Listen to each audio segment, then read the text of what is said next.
Mesdames et messieurs, bonsoir et bienvenue à cette émission de On s'en parle. De la grande visite en juillet dernier, soit la visite de sa sainteté, le pape François. Quel fut l'impact de cette visite chez nous et peut-on dire mission accomplie de la part de l'Église?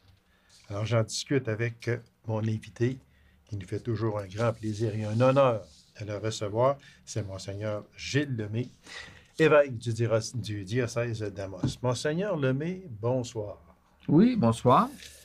Toujours un plaisir de vous recevoir, Monseigneur, et puis on continue. Il y a la tradition. Ben oui, c'est ça. En tout cas, moi, ça me fait plaisir de collaborer là. Puis, Comment on dit? On ne change pas une formule gagnante. Non. Voilà. Monseigneur, c'est sûr que ce fut une grosse visite que nous avons eue au Canada, premièrement, et au Québec, chez nous. Est-ce que vous étiez présent lors de cette visite du pape François? Oui, j'étais présent à Québec parce que le pèlerinage, c'est un pèlerinage oui, que le pape a fait. C'est un pèlerinage. C'est en 3 étapes. Alors, la première étape était à Edmonton, oui. Et puis les environs, là. Bon, il est allé sur le lieu d'un ex-pensionnat. Il a été à Edmonton même, à la ville. Bon, et puis, ensuite de ça, la deuxième étape, c'était à Québec. À Québec, à Sainte-Anne-de-Beaupré et à la ville de Québec même, la citadelle, puis la cathédrale Notre-Dame de Québec. C'est là que j'étais. Puis la troisième étape, la dernière, c'était à Iqaluit. Oui. Fait que c'était... C'est rare qu'un souverain pontife fasse une visite aussi longue, parce que c'est une longue visite qu'il a fait au Canada. Oui, compte tenu de son âge. Oui, compte exactement. tenu de son âge. J'ai 85 ans. Et puis, on le sait, on l'a vu en fauteuil roulant tout le temps. Alors, il y a un problème majeur à un genou, puis le problème aussi au sciatique. Le pape Jean-Paul II, en 84, avait été plus longtemps encore. Ah, OK. Oui, en 84, okay. Le pape Jean-Paul II avait été plus longtemps. Il est allé dans toutes les provinces. Ah, OK.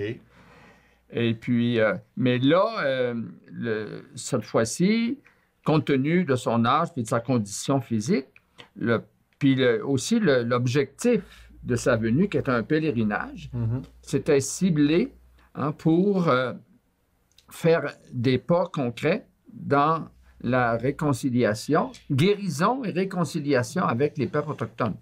Alors, c'est pour ça qu'il s'est concentré sur cet aspect-là. Monseigneur, qu'est-ce que cette visite a changé chez le peuple autochtone? Parce que là, le but, on le sait, le but de cette visite du pape François, c'était réconciliation, demande de pardon au peuple autochtone. Qu'est-ce qu'aujourd'hui, là, quand on face au recul, si on recule un peu, qu'est-ce que cette visite-là a changé chez le peuple autochtone, selon vous? Bon.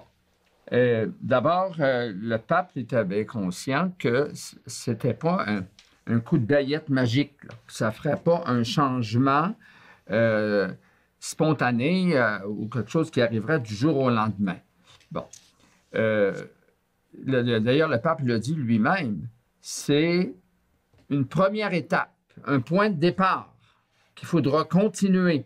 D'ailleurs, quand il a rencontré dans l'Ouest canadien, je vous lis, oui. Je dirais, sa prise de parole avec les peuples autochtones, les Métis, les Inuits et puis les Premières Nations, à Mashkashis, pardon. Alors, il leur a dit, « Chers frères et sœurs, bon nombre d'entre vous et de vos représentants ont affirmé que les excuses ne sont pas un point final. » Il dit, « Je suis parfaitement d'accord.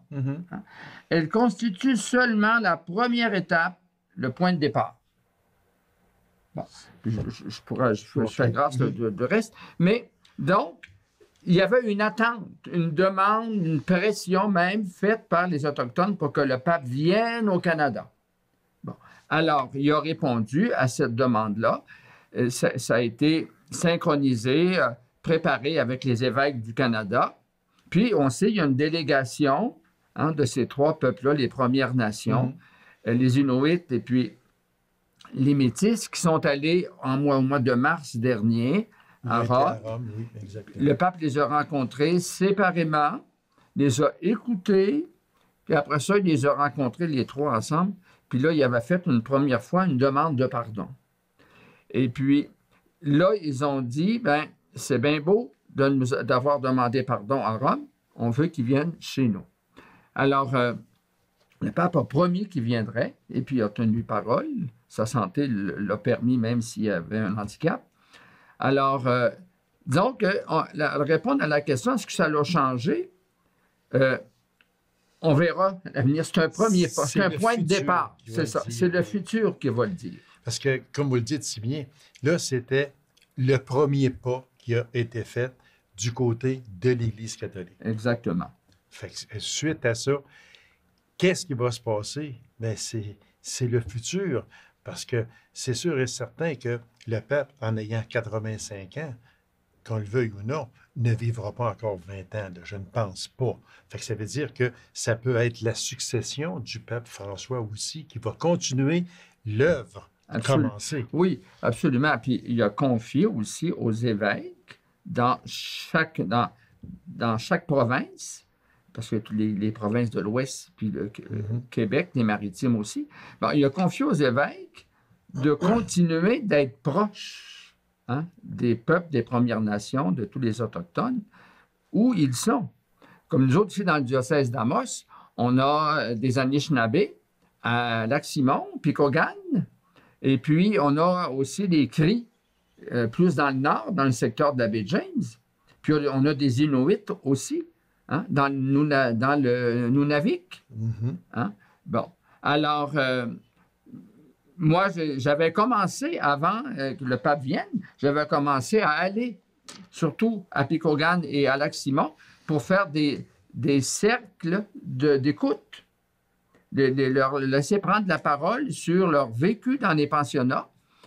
Et puis, je l'avais fait avant, puis je continuais après être revenu de Québec, puis après le départ du pape, dès les premières semaines du mois d'août, je suis retourné à Picogan pour rencontrer ceux qui ont voulu répondre, qui ont pu répondre à une invitation, une partie de ceux qui étaient allés à Sainte-Anne-de-Beaupré et à Québec. Monseigneur, si on prend dans votre diocèse, qui est le nôtre, diocèse d'Amos, qu'est-ce qui va changer chez vous suite à cette visite du pape François? Et j'entends par là, quelle sorte d'approche? Est-ce que vous allez changer vos approches face au peuple autochtone? Parce qu'on a plusieurs nations, nous autres, ici. Là, okay? Puis, est-ce qu'il y a des choses que vous allez changer comme approche selon ce que le pape vous a soit demandé, ou dans votre optique à vous, oui, OK, je faisais ça, mais peut-être que je pourrais faire ça autrement. Parce que je reviens toujours au livre « Faire Église autrement » de l'abbé Pierre. Et puis ça, je me souviens très bien. Mais vous, dans votre diocèse, qu'est-ce que vous allez changer comme approche aujourd'hui? Bon. On va changer différentes choses. D'abord, la première chose, c'est notre mentalité à changer. Puis ensuite de ça, ce qu'on va changer aussi, c'est qu'on ne se présentera pas chez eux en venant dire « on vient faire telle chose pour vous autres ». Quand on va se présenter chez eux, on va les écouter. Qu'est-ce que vous souhaitez qu'on vive ensemble? Okay. Le mot « ensemble » maintenant... C'est là qui est important. Là. Oui, c'est ça qui est important. Oui, parce que, autrement, c'est la mentalité colonialiste qui se continue. Si moi, j'arrive à Picogan ou à Lac-Simon ou je m'en vais dans le Nord, puis je dis, bien, écoutez, là, on a telle solution pour vous autres. Si c'est pas ça qu'ils souhaitent, eux autres, on continue des infantiliser. Exactement. Alors, ça va changer. Ben, de fait, moi, je vais commencer personnellement à mettre à leur écoute. Mais maintenant, j'en suis encore plus convaincu. Puis, je le dis aux gens de mon entourage. Parce que la mentalité a changé, elle est de notre côté à nous, les Allochtones, les Blancs. qui avons, je dirais, là, qui avons soumis ces peuples-là.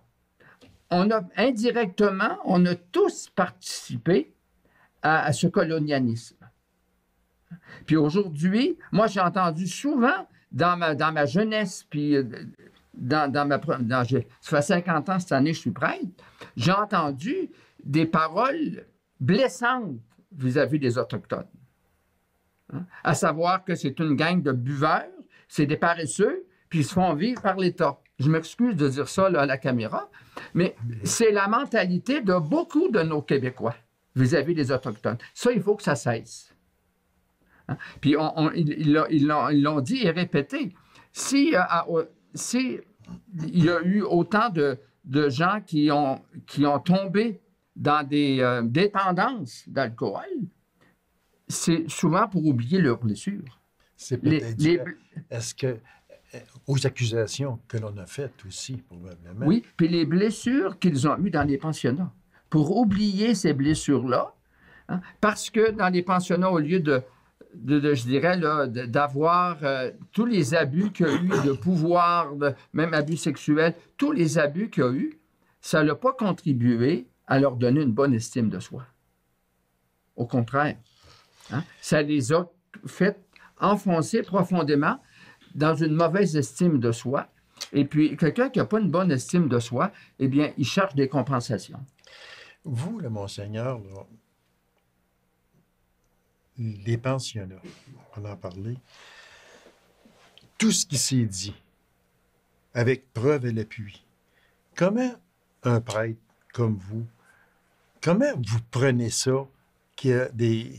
Non, on n'ira pas en profondeur dans tout ce qui a été fait, parce que c'est terrible ce qui a été fait, mais vous, qui êtes prêtre, qui êtes Monseigneur, quand vous avez su ça, votre réaction a été quoi? Parce que là, on ne parle pas de juste un pensionnat. Là. On ne parle pas de juste une centaine d'Autochtones. On parle de milliers et de milliers. Comment vous avez réagi quand on s'est mis, employons les mots, là, à déterrer ça tranquillement autour des pensionnats? Oups, tiens, il y a un corps ici, il y a un corps là.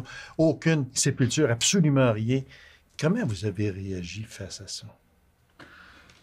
Bon, il y a beaucoup de sentiments. D'abord, une profonde tristesse, puis de la honte, de la gêne. C'est gênant de penser que des personnes qui étaient, je dirais, qui s'étaient engagées à être témoins de Jésus-Christ, qu'il a annoncé sa présence comme une bonne nouvelle, puis annoncer l'amour de Dieu le Père. Alors, de constater, d'entendre dire que c'était tout à fait le contraire qui s'est fait, qu'on est allé jusqu'à des abus, bien, je veux dire, c'est intolérable. Ça n'a pas de bon sens. C'est pour ça que je dis que ça provoque de la tristesse, puis de la honte, et puis une désapprobation là, complète.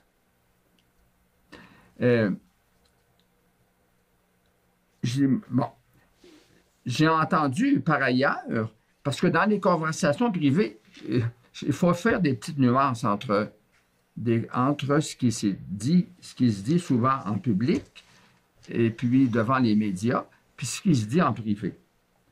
Moi, j'ai entendu des personnes en privé dire du positif des pensionnats. Si on n'avait pas eu les pensionnats, on serait resté encore bien plus ignorant. On n'aurait pas évolué.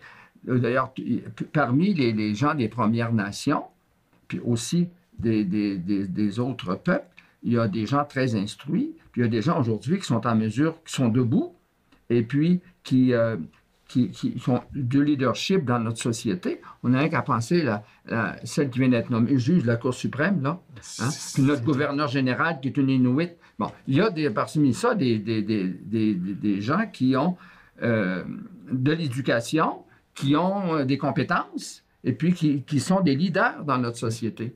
Hein? Bon. Alors, ces gens-là, ils sont allés dans les pensionnats, en tout cas, pas tous et pas toutes, mais un nombre de ces gens-là sont allés.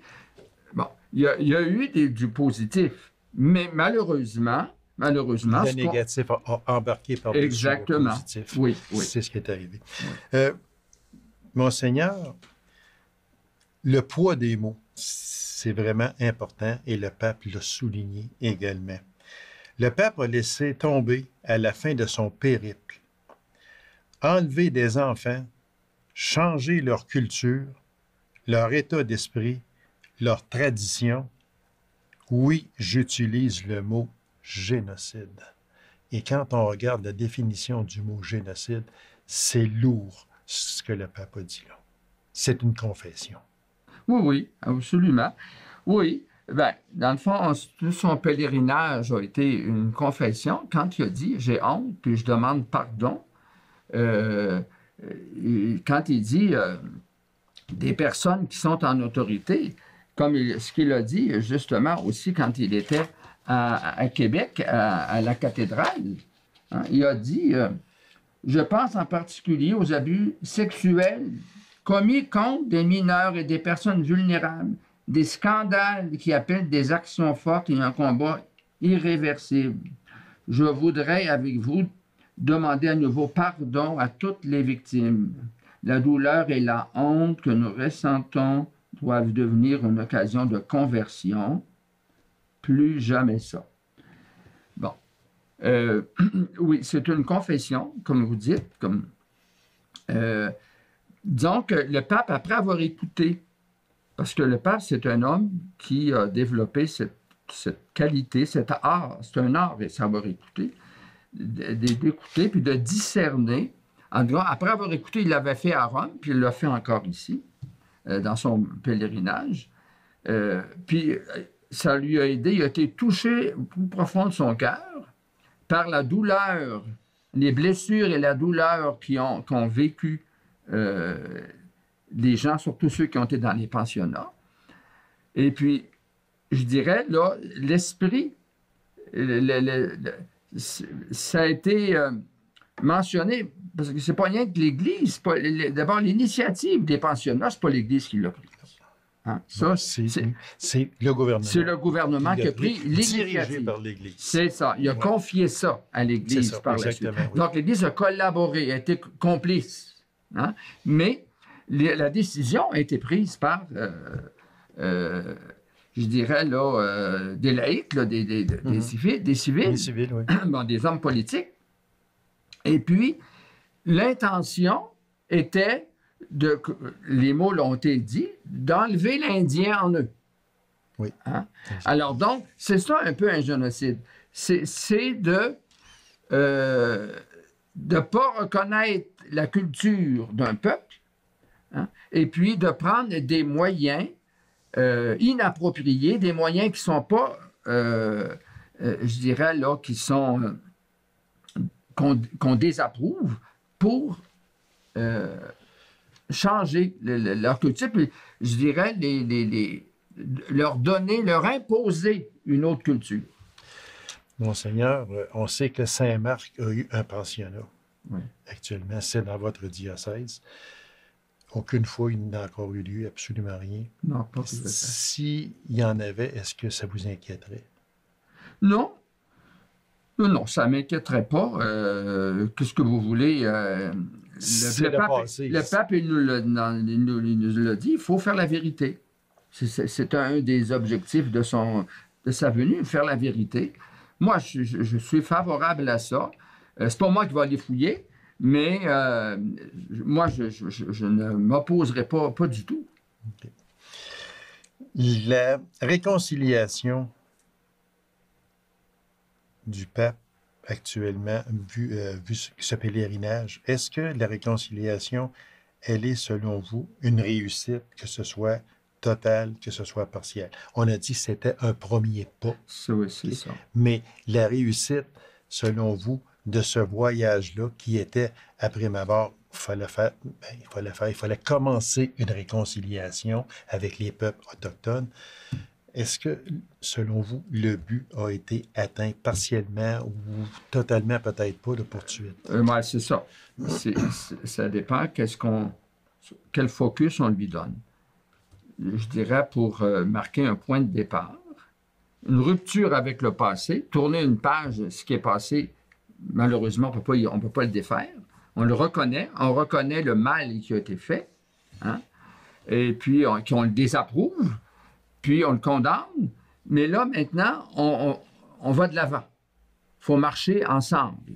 Alors, d'ailleurs, c'était le thème de son pèlerinage, c'était marcher ensemble. Marcher ensemble. Alors donc, c'est certain que la guérison est encore à venir. Puis encore là, il y a des nuances à apporter dans le sens que ça dépend des personnes.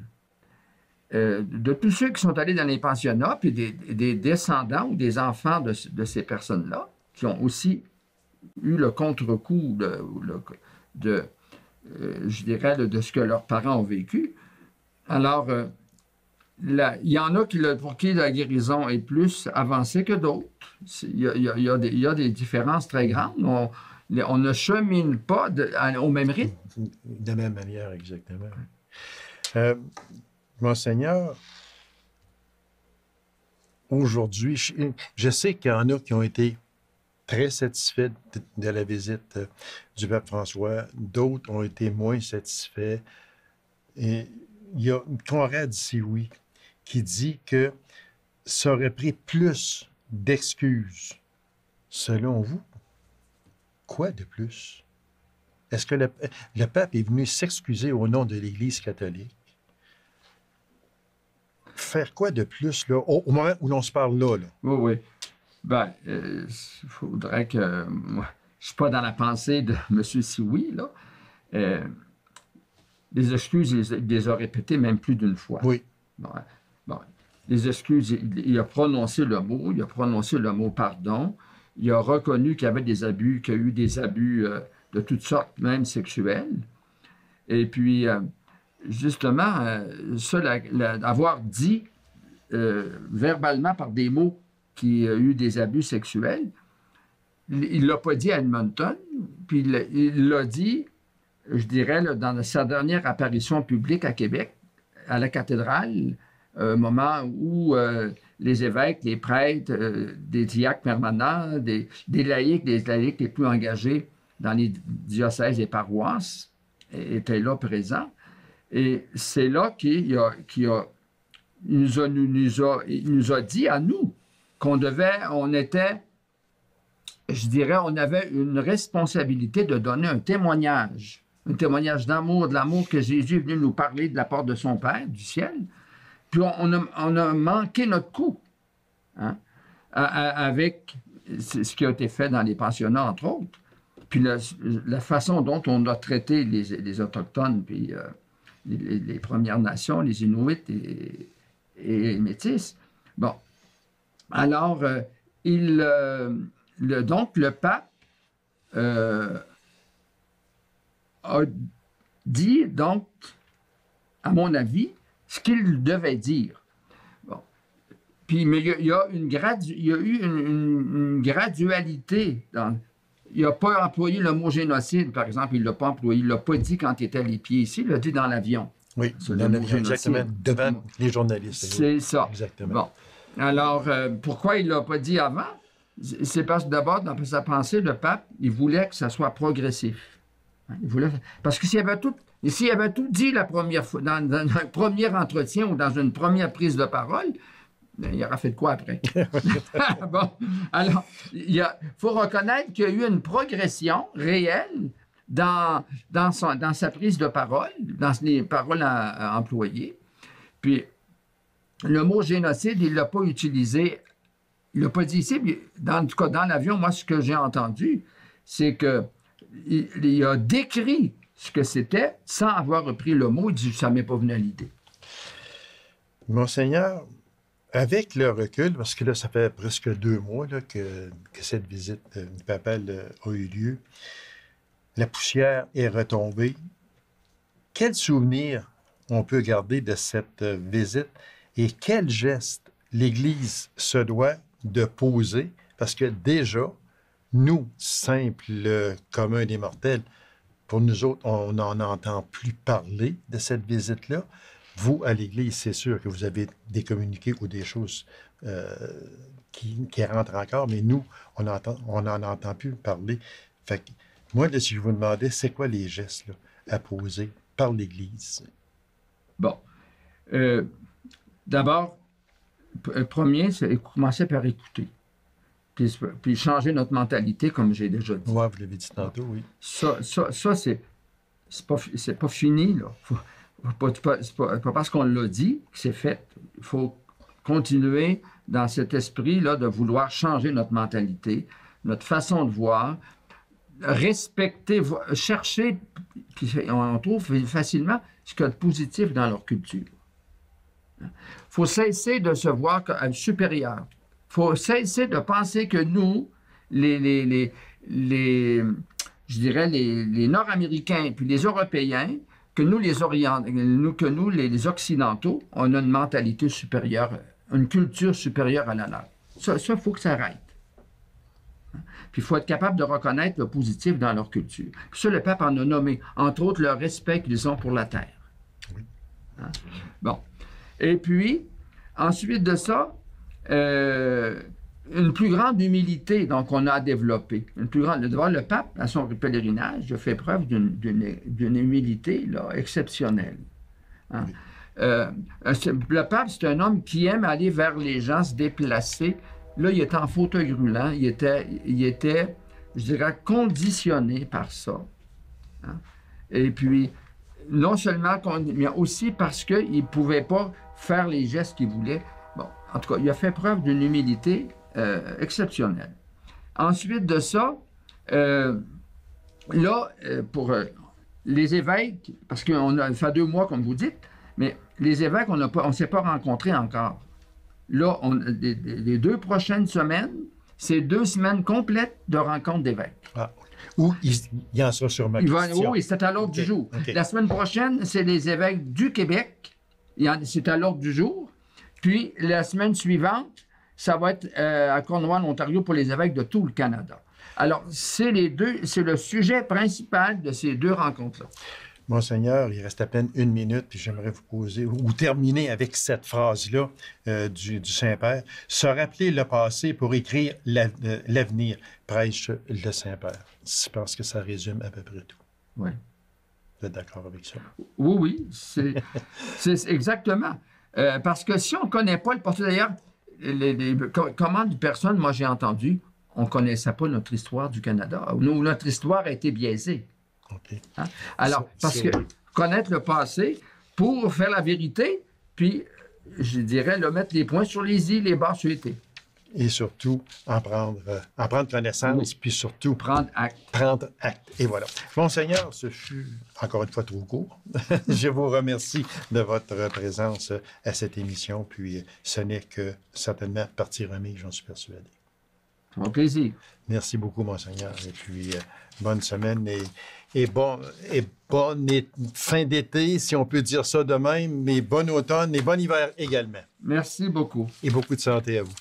Même chose pour vous. Merci beaucoup. Alors, mesdames et messieurs, merci d'avoir été là. On se donne rendez-vous à une prochaine émission de On s'en parle. Au revoir et bonne semaine.